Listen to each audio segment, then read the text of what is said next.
Okay. Yes. So, ముందుగా lyricist Suresh Banisetti గారిని మాట్లాడవలసిందిగా రిక్వెస్ట్ చేస్తున్నాం. హాయ్ అండి, అందరికీ నమస్కారం. ఇంతకుముందు చాయ్‌వాలా అనే పేరు నుంచి నవాబ్ కేఫ్‌గా పేరు మార్చారు. ఈ టైటిల్ కూడా చాలా బాగుంది. ఇదంతా ఒక లెగసీ మీద నడుస్తుంది సినిమా కథ అంతా కూడా. కథలో మీరు వన్స్ ఎంటర్ అయితే ఆ కథ మిమ్మల్ని చాలా దూరం తీసుకెళ్తుంది. ఎందుకంటే ఇదొక ఫాదర్ సన్ మధ్య జరిగే ఎమోషన్ డ్రామా. చాలా బాగుంటుంది. మనందరికీ నిత్య జీవితంలో ఉండే ఎమోషన్స్ అన్నీ ఇందులో ఉంటాయి, ఛాయ్‌తో సహా. సో, ఇవన్నీ కూడా మీకు బాగా కనెక్ట్ అవుతాయి.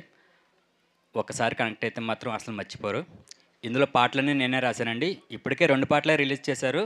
ఇంకా 3 ఉన్నాయి. మరి అవి ఎప్పుడు రిలీజ్ చేస్తారో తెలీదు నాకు. ఇక రేపే రిలీజ్ అండి. త్వరగా రిలీజ్ చేస్తే అవి కూడా బాగుంటాయి.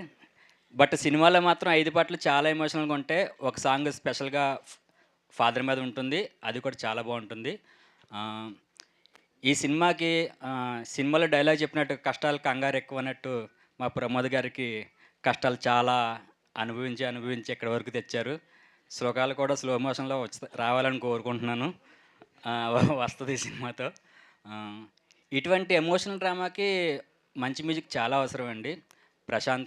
ప్రశాంత్ ఆర్ విహారీ గారు చాలా చక్కటి సంగీతం అందించారు. మీకు అది చాలా బాగా నచ్చుతుంది. అలాగే నాకు ఈ అవకాశాన్ని ఇచ్చిన ప్రమోద్ హర్ష గారికి చాలా స్పెషల్ థ్యాంక్స్. అలాగే మా ప్రొడ్యూసర్ గారికి కూడా స్పెషల్ థ్యాంక్స్. ఎందుకంటే సింగిల్ కార్డ్ మొత్తం పాటలు ఇవ్వడం అనేది ఏ లిరిసిస్ట్ కన్నా కూడా చాలా హ్యాపీ థింగ్.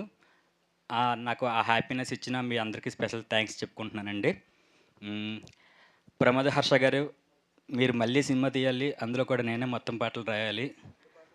ఆ, అలాగే నాకు బాగా ఇష్టమైన శివాకాంత్ గౌరి గారు మంచి సక్సెస్ కొట్టాలని, అలా తేజస్విని గారికి కూడా సక్సెస్ కొట్టాలని మనస్ఫూర్తిగా కోరుకుంటున్నాను. Thank you all. Thank you Suresh గారు. ఇప్పుడు ఎడిటర్ పవన్ గారు మాట్లాడతారు. హలో అండి.